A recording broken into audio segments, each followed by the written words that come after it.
Yo, story lovers. Selamat datang kembali di channel Kisah Nyata 25. Di ruang di mana kisah-kisah tersembunyi menemukan suaranya. Siapkah Anda merasakan getaran emosi yang begitu kuat, yang akan mengaduk-aduk perasaan Anda hingga ke lubuk? Hari? Karena cerita yang akan saya bagikan kali ini bukan sekadar rangkaian kata biasa, melainkan sebuah perjalanan jiwa yang akan membuat Anda merenung. Bayangkan ini, Anda menjalani hidup yang tampak sempurna di mata dunia, dikelilingi kemewahan dan segala yang diinginkan. Anda adalah perwujudan dari impian banyak wanita, dengan gaun-gaun indah dan senyum yang selalu terpahat sempurna.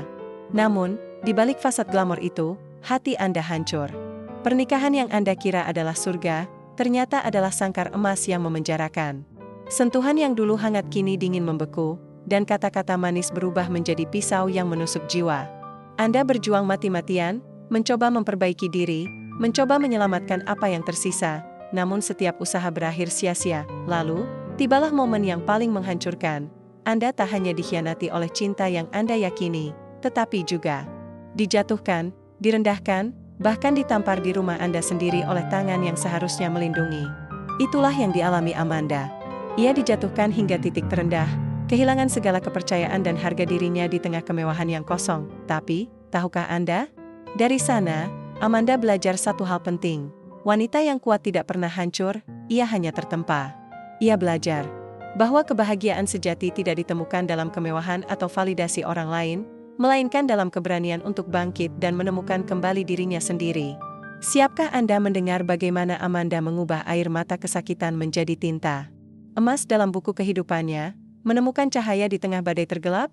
Bersiaplah, karena kisah ini akan menjadi pengingat kuat tentang kekuatan sejati seorang wanita, di balik gemerlap lampu kristal yang memantulkan bayangan sempurna di lantai marmer dingin. Amanda adalah potret kebahagiaan yang dipalsukan. Ia adalah istri dari seorang taipan properti yang namanya setara dengan kekuasaan dan kekayaan, selalu tampil anggun dalam balutan gaun desainer dan perhiasan yang memancarkan kilau dingin, seindah, namun juga sedingin hatinya yang hancur. Dunia melihatnya sebagai wanita yang memiliki segalanya, kemewahan, status, dan pernikahan yang ideal. Namun, fata morgana itu hancur berkeping saat Amanda mengetahui kebenaran yang kejam. Sebuah video rahasia, yang mendarat tanpa nama di ponselnya, mengungkap pengkhianatan suaminya yang selama ini tersembunyi di balik senyum palsu dan janji-janji hampa. Lebih menyakitkan lagi, ketika ia berani menuntut kejelasan, balasan yang ia terima adalah tamparan menyakitkan di pipinya, sebuah simbol brutal dari segala kehinaan yang telah lama ia telan. Dalam kegelapan dan keputusan yang melanda, di tengah kesendiriannya di istana emas yang dingin itu, muncullah secercah harapan tak terduga. Seorang dokter dengan tatapan mata penuh empati, yang melihat Amanda bukan sebagai istri sang taipan, melainkan sebagai jiwa yang terluka, siap menawarkan validasi dan kekuatan yang selama ini ia rindukan. Ini adalah kisah tentang seorang wanita yang memilih untuk melepaskan belenggu kemewahan yang memenjarakan, menantang rasa sakit dan ketakutan, demi mencari kebebasan sejati dan menemukan kembali harga dirinya yang telah lama hilang di mata dunia. Amanda dan Fahmi adalah definisi kesempurnaan yang tak terbantahkan. Setiap kemunculan mereka di acara sosial menjadi sorotan utama, layaknya bintang-bintang paling terang di langit malam. Kemewahan melingkupi setiap aspek hidup mereka, mulai dari gaun-gaun rancangan desainer ternama yang selalu membungkus tubuh Amanda dengan anggun, hingga tas-tas mewah yang tak pernah absen di lengannya, semuanya memancarkan aura eksklusivitas yang tak tertandingi. Perhiasan berlian yang berkilau di leher dan pergelangan tangannya memantulkan cahaya lampu kristal raksasa di rumah megah mereka, menciptakan pemandangan yang memukau dan hampir tidak nyata. Fahmi, seorang taipan properti yang karismatik dan sangat berkuasa, adalah wajah kesuksesan yang dia luelukan, dan Amanda, istrinya, adalah perwujudan keanggunan dan pesona yang sempurna di setiap kesempatan. Mereka adalah sampul majalah gaya hidup elit yang paling diminati, pasangan yang diidam-idamkan dan dijadikan patokan oleh banyak orang di lingkaran sosialita. Namun, di balik tirai emas yang gemerlap dan fasad glamor yang begitu kokoh, hati Amanda hancur berkeping-keping, terkunci dalam kesepian yang mendalam. Pernikahannya yang kini memasuki usia ke-10 telah lama kehilangan kehangatan, kasih sayang, dan keintiman yang pernah ada.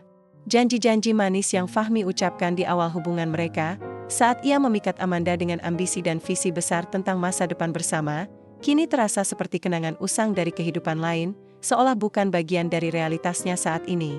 Setiap janji tentang keluarga bahagia dan masa depan Sira telah menguap, meninggalkan kekosongan yang semakin mengganggu. Amanda sering memejamkan mata, berusaha mengingat kembali senyum tulus Fahmi yang dulu, tetapi yang muncul hanyalah bayangan pria yang asing.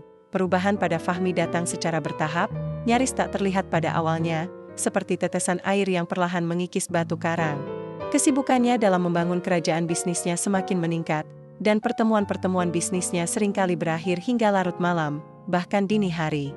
Obrolan hangat mereka di meja makan yang dulu penuh tawa dan cerita kini berkurang drastis, digantikan oleh kesunyian yang canggung. Hanya terdengar dentingan sendok yang beradu atau suara Fahmi yang sibuk dengan ponselnya. Sentuhan Fahmi yang dulu penuh gairah dan kasih sayang, kini menjadi kaku dan terburu-buru, seperti sebuah keharusan yang berat. Ciuman di dahi yang dulu rutin sebelum ia berangkat kerja, kini tak lebih dari sentuhan bibir dingin yang nyaris tak terasa, meninggalkan Amanda dengan rasa hampa yang membekas. Ia merasakan dinding tak kasat mata itu tumbuh semakin tinggi setiap malam, memisahkan mereka berdua dalam keheningan yang menyiksa. Keraguan diri itu mendorong Amanda pada upaya-upaya putus asa untuk memperbaiki apa yang ia yakini sebagai kekurangannya. Ia mulai menghabiskan ribuan, bahkan puluhan ribu, untuk perawatan kecantikan terbaik yang bisa dibeli, berharap dapat mengembalikan pesona yang ia yakini telah luntur dimakan waktu dan rutinitas. Setiap bulan, ia mendatangi klinik estetika paling elit, menjalani serangkaian prosedur yang menyakitkan namun menjanjikan kesempurnaan abadi, suntikan botox untuk menghilangkan setiap kerutan halus di wajahnya, filler untuk mengembalikan volume wajahnya yang mulai kendur, dan terapi laser untuk mencapai kulit bercahaya sempurna. Ia mencoba lulur emas yang konon bisa meremajakan kulitnya, mengikuti kelas yoga anti-aging yang intens untuk menjaga bentuk tubuhnya tetap ideal, dan menjalani diet ketat yang seringkali membuatnya merasa lapar dan lemas sepanjang waktu. Setiap pagi, ia berdiri di depan cermin besar di kamar tidurnya, mengamati setiap inci tubuhnya, mencari-cari kekurangan yang mungkin membuat Fahmi berpaling, berharap menemukan formula untuk memenangkan kembali perhatiannya. Namun, semua usahanya sia-sia belaka, seperti menuang air ke dalam bejana yang bocor. Fahmi tetap acuh tak acuh, sorot matanya tetap kosong setiap kali Amanda mencoba mencari kehangatan atau pengakuan di sana, seolah ia hanya melihat cangkang kosong, bukan wanita yang dulu dicintainya. Senyumnya tetap kaku, sebuah formalitas yang ia berikan pada tamu atau klien penting, namun tak pernah untuk Amanda, tidak pernah mencapai matanya. Malam-malam yang dilalui Fahmi di luar semakin sering, dan Amanda hanya bisa menahan napas setiap kali ia pulang, berharap tak ada lagi aroma parfum asing yang menusuk indranya, yang menjadi bukti tak terbantahkan akan pengkhianatan. Ia mencoba mengabaikannya, berusaha mati-matian meyakinkan dirinya sendiri bahwa itu hanya paranoia atau kecemburuan yang tidak beralasan, tetapi hatinya terus berbisik dengan kebenaran yang pahit. Bukan hanya penampilan fisik, Amanda juga mencoba menghidupkan kembali gairah di ranjang, berharap sentuhan fisik bisa menjembatani jurang emosional di antara mereka. Ia membeli pakaian dalam yang paling seksi dan mahal, menciptakan suasana romantis dengan lilin aromaterapi dan musik lembut yang mengalun. Namun, Fahmi akan selalu menemukan alasan untuk menolak setiap pendekatannya. Aku lelah sekali, Amanda. Atau, aku ada pekerjaan penting yang harus diselesaikan di kantor, maafkan aku. Bahkan ketika sesekali mereka melakukan keintiman fisik, itu terasa hampa, tanpa emosi, seperti sebuah kewajiban yang harus dipenuhi tanpa sedikit pun gairah, hanya rutinitas yang dingin. Amanda merasa seperti seonggok daging, bukan seorang istri yang dicintai, perasaannya terbuang dan tak dihargai. Kesepian yang ia rasakan di rumah megah itu jauh lebih menyakitkan daripada kemiskinan yang mungkin akan ia hadapi jika tidak ada Fahmi. Hati kecil Amanda yang terus berbisik, memberinya peringatan yang semakin jelas, mulai menjadi lebih keras, menuntut perhatian. Kecurigaan tentang perselingkuhan Fahmi semakin menguat ketika ia mulai menemukan kejanggalan demi kejanggalan, yang satu persatu menumpuk menjadi bukti yang tak terbantahkan. Suatu pagi, saat ia membantu merapikan kemeja Fahmi yang akan diserahkan ke laundry, ia mencium aroma parfum wanita yang sangat asing dan bukan miliknya. Parfum itu manis dan menyengat, sangat berbeda dari aroma lembut yang biasa ia gunakan. Menusuk indera penciumannya dengan kepastian yang menakutkan. Tangannya bergetar, kemeja itu terasa panas di jemarinya. Ia mencoba mengabaikannya, berusaha meyakinkan dirinya sendiri bahwa mungkin Fahmi berdekatan dengan rekan kerja wanita di kantornya, tetapi kecurigaan itu terus menghantuinya seperti bayangan. Beberapa hari kemudian, Saat ia mengecek laporan keuangan bulanan yang biasa Fahmi letakkan begitu saja di meja kerjanya, ia menemukan struk makan malam untuk 2 orang dari sebuah restoran Italia romantis yang terletak jauh di pinggir kota. Restoran itu adalah tempat yang sering ia dan Fahmi rencanakan untuk datangi, tempat impian yang selalu tertunda karena alasan sibuk dari Fahmi. Jantungnya mencelos, berdebar kencang di dadanya. Ia mengingat kembali percakapan mereka beberapa bulan lalu, betapa ia antusias saat Fahmi berjanji akan mengajaknya ke sana untuk merayakan ulang tahun pernikahan mereka. Kini, Fahmi sudah pergi ke sana, menikmati suasana romantis itu, tetapi bukan bersamanya, melainkan dengan wanita lain yang identitasnya masih misterius. Puncaknya, suatu malam yang dingin, saat Fahmi tertidur lelap di sampingnya setelah pulang larut, ponselnya bergetar di nakas, mengoyak kesunyian kamar.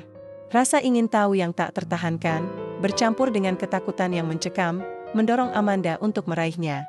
Layar ponsel menunjukkan sebuah pesan singkat masuk, "Sampai jumpa nanti, sayang. Tak sabar," dari nomor tak dikenal. Kata, "sayang," itu terasa seperti belati yang menusuk langsung ke ulu hatinya. Amanda merasakan dadanya sesak, napasnya tercekat, seolah semua udara telah lenyap dari ruangan itu.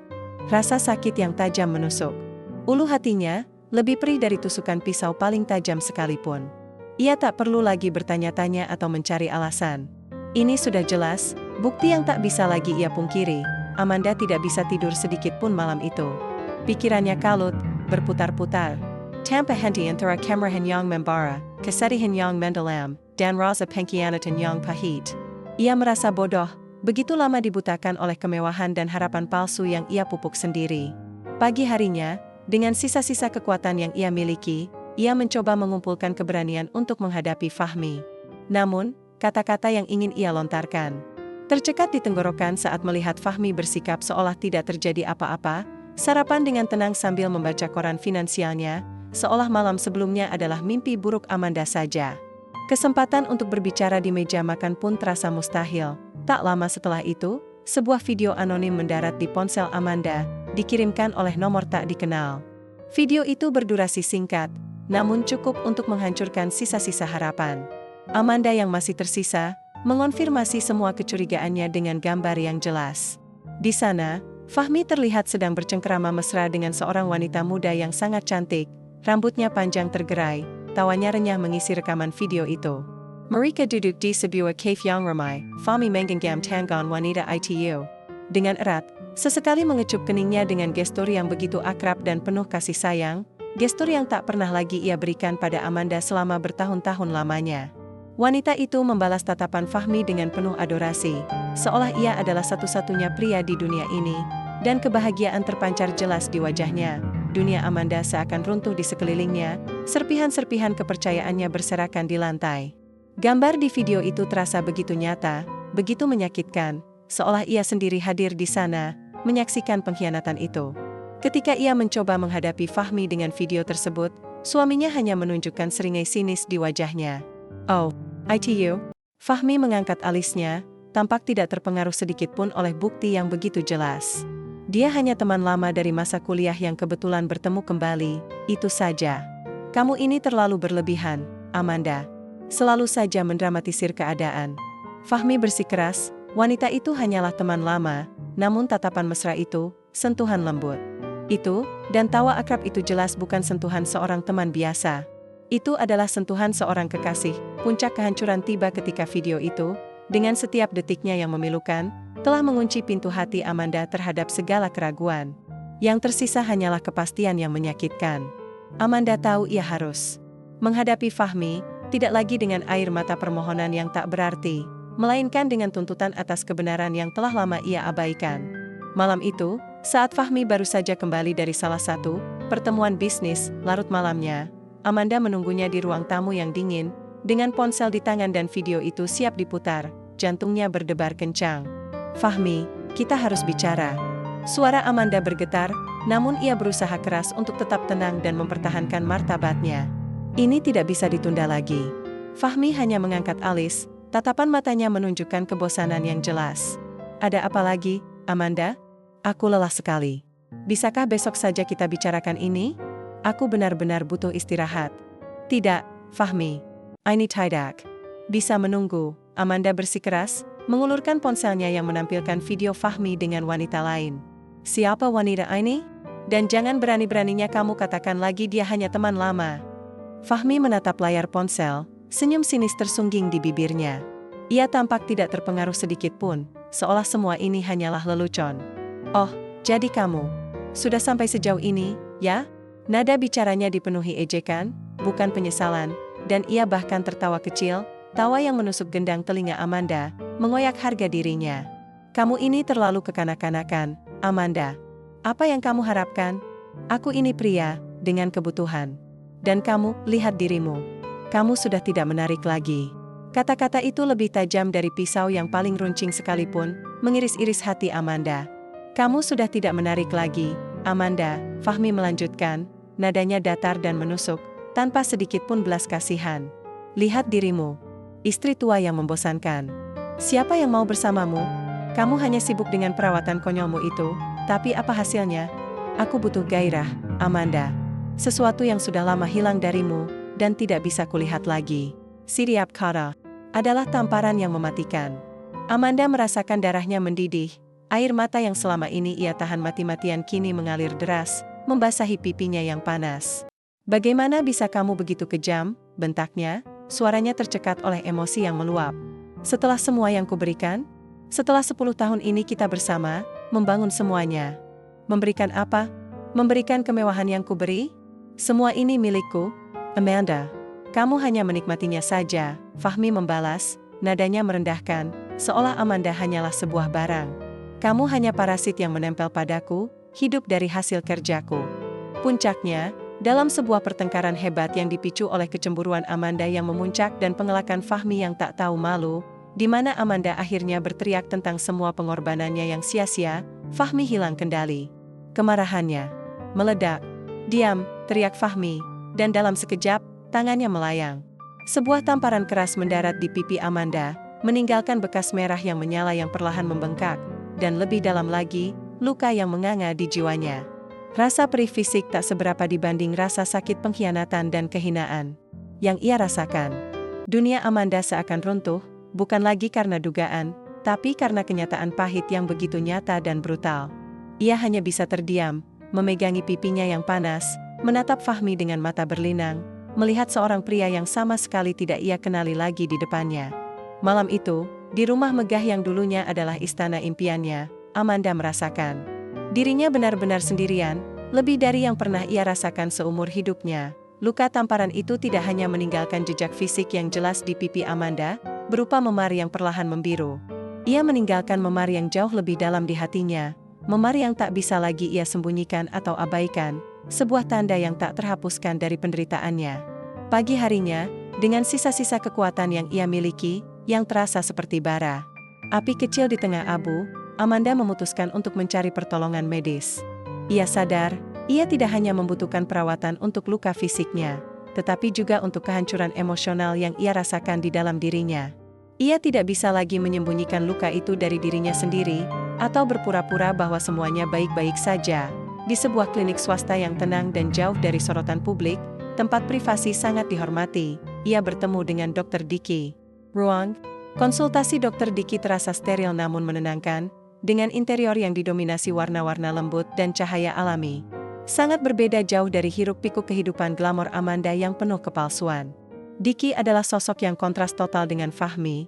Ia adalah seorang pria paruh baya yang lembut, penuh perhatian, dan memancarkan kehangatan yang tulus. Sorot matanya memancarkan empati yang begitu nyata, sesuatu yang telah lama Amanda rindukan, sebuah tatapan yang melihatnya sebagai manusia, bukan objek. Pada pertemuan pertama itu, Amanda mencurahkan segalanya tanpa menahan diri. Ia menceritakan pahitnya awal pernikahan yang penuh janji, perubahan Fahmi yang perlahan namun pasti, kecurigaan yang menyiksa dan akhirnya terbukti, hingga tamparan yang menghancurkan dan mengakhiri segalanya. Air matanya mengalir tanpa henti, membanjiri pipinya yang masih terasa sakit dan panas. Dr. Dicky mendengarkan setiap keluh kesah Amanda tanpa menghakimi, sesekali mengangguk pelan, atau memberikan tatapan menguatkan yang tulus. Ia mencatat detail medis, tetapi lebih dari itu, ia mencatat setiap nada kesedihan, setiap keraguan diri, dan setiap retakan dalam suara Amanda, seolah ia bisa merasakan beban yang dipikulnya. Saya mengerti betapa sulitnya ini bagi Anda, Nyonya Amanda, ucap Dr. Dicky dengan suara lembut dan menenangkan setelah Amanda selesai berbicara. Suaranya memecah keheningan ruangan. Ia tidak menunjukkan ekspresi terkejut atau menghakimi, hanya ada pemahaman yang mendalam di wajahnya yang tenang. Apa yang Anda alami adalah bentuk kekerasan emosional dan fisik yang serius. Itu bukanlah kesalahan Anda sedikit pun. Tidak ada seorang pun di dunia ini yang pantas diperlakukan seperti itu, apalagi oleh pasangannya sendiri. Kata-kata itu, sederhana namun penuh kekuatan, adalah embun penyejuk bagi jiwa Amanda yang kering kerontang. Dicky tidak hanya mengobati luka fisik Amanda dengan salep dan resep pereda nyeri, tetapi ia juga berusaha keras membalut luka batinnya, memberikan pertolongan pertama pada jiwanya yang remuk. Ia merekomendasikan Amanda untuk mencari bantuan psikolog profesional untuk mengatasi trauma, menyarankan teknik pernapasan untuk meredakan kecemasan dan serangan panik yang mulai dialaminya, dan yang paling penting, ia memberikan validasi atas perasaan Amanda yang selama ini dianggap remeh oleh Fahmi. Anda wanita yang sangat kuat, Nyonya Amanda. Jangan biarkan orang lain, siapapun itu, mendefinisikan nilai Anda, karena nilai Anda tak terhingga. Sesi konsultasi awal itu secara tak terduga berubah menjadi serangkaian pertemuan reguler. Tidak hanya sebagai pasien dan dokter, tetapi perlahan, benih persahabatan yang tulus mulai tumbuh di antara mereka. Dr. Dicky, yang memiliki latar belakang keluarga dokter dan tumbuh dalam lingkungan yang mengajarkan empati dan kepedulian, memahami bahwa penyembuhan sejati tidak hanya tentang fisik yang sembuh, melainkan juga tentang pemulihan jiwa. Ia melihat Amanda bukan sebagai istri Fahmi, taipan kaya yang penuh masalah, tetapi sebagai seorang wanita yang terluka, yang kehilangan dirinya sendiri, dan sangat membutuhkan pertolongan serta pengertian. Baginya, Amanda adalah seorang manusia yang berharga. Di luar sesi konsultasi formal, sesekali Dr. Dicky akan merekomendasikan hal-hal kecil yang bisa membantu Amanda perlahan-lahan menemukan kembali dirinya. Coba luangkan waktu untuk hal yang Anda nikmati dulu, Nyonya Amanda. Apa passion Anda? Seni, mungkin? Atau membaca buku-buku yang inspiratif? Ia tahu Amanda adalah mantan desainer interior yang penuh potensi. Ia bahkan sesekali mengirimkan tautan artikel tentang kekuatan resiliensi manusia atau video meditasi singkat yang dapat menenangkan pikiran. Setiap interaksi terasa ringan, tanpa tekanan atau tuntutan, namun syarat akan perhatian tulus dan kepedulian yang mendalam. Dicky selalu bersedia mendengarkan, membiarkan Amanda mengeluarkan semua unek-unek tanpa merasa dihakimi. Mereka mulai bertemu untuk minum kopi di kafe tersembunyi yang jauh dari keramaian dan sorotan, tempat Amanda merasa bisa menjadi dirinya sendiri tanpa perlu memakai topeng atau berpura-pura. Dicky bercerita tentang passionnya yang mendalam pada dunia medis, tentang kisah-kisah pasien yang berhasil ia bantu hingga pulih, tentang keinginannya untuk selalu meringankan beban penderitaan orang lain. Ia juga terang-terangan menunjukkan kekagumannya pada Amanda, memujinya sebagai wanita yang anggun, cerdas, dan berharga, kualitas-kualitas yang telah lama tak ia dengar dari bibir suaminya, bahkan tak pernah ia dengar sama sekali. Anda memiliki mata yang begitu hidup, Nyonya Amanda, bahkan di balik semua kesedihan yang Anda rasakan, ujarnya suatu kali, sambil menunjuk pada lukisan abstrak yang terpajang di kafe itu. Ada kekuatan dan keindahan yang luar biasa dalam diri Anda yang perlu ditemukan kembali. Pujian-pujian itu terasa asing pada awalnya, namun perlahan menghangatkan hatinya yang membeku. Amanda mulai melihat dirinya melalui mata Dicky, mata yang melihatnya dengan penghargaan, dengan rasa hormat, dan dengan kasih sayang yang tulus, bukan cibiran atau celaan. Ia mulai menemukan kembali percikan gairah dalam dirinya, bukan lagi untuk memikat Fahmi yang tak pernah peduli, tetapi untuk dirinya sendiri, untuk kehidupannya yang baru. Kehadiran Dicky, kebaikan hatinya, dan rasa hormat yang ia berikan adalah katalis yang paling kuat bagi Amanda untuk menyadari bahwa ia pantas mendapatkan hal yang lebih baik, jauh lebih baik dari apa yang Fahmi berikan. Ia pantas dicintai dan dihormati secara tulus. Ia pantas merasa utuh kembali sebagai seorang wanita. Kedekatan Amanda dengan Dr. Dicky tak luput dari perhatian Fahmi, yang memiliki mata-mata di mana-mana di lingkaran sosial mereka. Perlahan, suaminya yang dingin itu mulai menunjukkan gelagat kecemburuan yang sangat aneh dan tak terduga, sesuatu yang tak pernah Amanda sangka akan ia lihat dari Fahmi yang acuh tak acuh. Fahmi mulai mengawasi Amanda lebih ketat, meneleponnya lebih sering di siang hari dengan alasan yang tidak jelas, dan bahkan pulang lebih awal dari biasanya, mengawasi setiap gerak-gerik Amanda dengan tatapan curiga. Ia mengirim pesan singkat yang mengancam, seolah Diki adalah ancaman nyata baginya. Sepertinya kamu sudah menemukan pengganti, ya, sindir Fahmi suatu malam, suaranya tajam, syarat ancaman tersembunyi yang ia lepaskan. Cepat sekali kamu move on, Amanda. Apa yang dia berikan padamu yang tidak aku berikan? Amanda menatapnya dengan pandangan hampa, tanpa emosi sedikit pun. Apa pedulimu? Kamu yang pertama kali menghancurkan segalanya di antara kita, balasnya tenang, suaranya dingin dan tegas. Ingat, Amanda, tidak ada yang bisa menggantikan posisi saya dalam hidupmu, balas Fahmi, bangkit dari duduknya dan mendekati Amanda dengan langkah mengancam, seolah ingin mendominasi. Semua yang kamu miliki, semua kemewahan ini, itu semua dariku. Dan bisa kuambil kapan saja aku mau. Kamu akan menyesal jika meninggalkanku. Ancaman itu terasa kosong bagi Amanda kini, tak lagi mampu membuatnya gentar seperti dulu. Yang ia rasakan hanyalah muak yang meluap-luap. Fahmi bahkan menunjukkan sisi manipulatifnya yang mengerikan, yang membuat Amanda merasa jijik. Atau begini saja, kata Fahmi suatu kali dengan seringai aneh di wajahnya, bagaimana kalau kamu bersamaku malam ini, sebagai balas dendam untuk si dokter itu? Bukankah itu akan menarik, melihat dia cemburu? Gagasan itu membuat Amanda jijik setengah mati. Fahmi tidak ingin Amanda bahagia, apalagi dengan pria lain. Ia hanya ingin Amanda tetap di sisinya, sebagai properti berharga yang bisa ia pamerkan. Di depan umum, tanpa peduli sedikit pun pada perasaan Amanda yang terluka. Ia hanya ingin Amanda tetap di bawah kendalinya, selamanya, di tengah kebingungan dan penderitaan yang tak berkesudahan, di antara kata-kata pedas Fahmi yang menusuk dan kebaikan tulus Diki yang menenangkan, Amanda mulai merenung lebih dalam. Kata-kata Diki yang selalu membesarkan hati, tamparan Fahmi yang menyakitkan, serta kekosongan dalam rumah tangga mereka, semua itu memaksanya untuk melihat realitas dengan mata terbuka. Ia menyadari bahwa ia pantas mendapa masa mudanya pada Amanda yang bersemangat, penuh impian, yang jatuh cinta pada seni dan desain interior, yang memiliki visi dan tujuan. Amanda itu masih ada dalam dirinya, tersembunyi di balik lapisan kemewahan dan kesedihan yang selama ini membungkusnya. Ia menyadari bahwa ia telah membiarkan dirinya terperangkap dalam sangkar emas, mengorbankan kebahagiaannya demi ilusi kesempurnaan yang rapuh. Cukup sudah. Sebuah bara api telah menyala dalam dirinya, sebuah tekad yang tak tergoyahkan untuk merdeka. Suatu pagi yang cerah, udara terasa lebih segar dan ringan. Amanda berdiri di depan cermin besar di kamarnya, bukan lagi untuk mencari kekurangan di wajahnya, tetapi untuk menatap matanya sendiri dengan jujur. Di sana, ia melihat kekuatan yang selama ini tersembunyi, sebuah tekad yang membara yang siap meledak.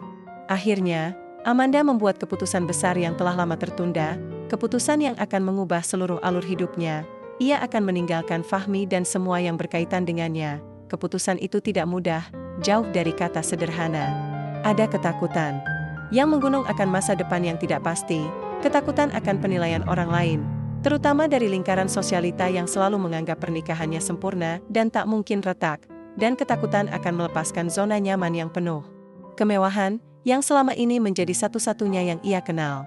Bagaimana ia akan hidup tanpa dukungan finansial Fahmi? Bisakah ia benar-benar mandiri dan membangun segalanya dari nol? Keraguan itu sempat menghantuinya, membisikkan ketakutan di telinganya, namun kelegaan yang luar biasa segera menyusul, jauh lebih besar dari segala ketakutan yang ia rasakan. Ia memilih untuk mengambil kembali kendali penuh atas hidupnya, melepaskan belenggu pernikahan beracun ini, dan mengejar kebahagiaannya sendiri. Dengan caranya sendiri, Amanda mulai merencanakan langkah-langkahnya secara sistematis dan hati-hati. Memastikan setiap detail sudah terencana dengan baik. Ia menghubungi seorang pengacara perceraian terkemuka yang direkomendasikan oleh seorang kenalan yang ia percaya, meminta nasihat hukum dan memulai prosesnya. Ia mulai mencari tempat tinggal sementara yang sederhana, sebuah apartemen kecil yang jauh dari kemegahan yang menyesakkan, tempat ia bisa memulai kembali tanpa bayang-bayang Fahmi. Ia bahkan mulai berpikir untuk menghidupkan kembali impian lamanya. Di bidang desain interior, membuka lembaran baru dalam karirnya yang sempat terkubur, dengan langkah mantap dan hati yang penuh tekad.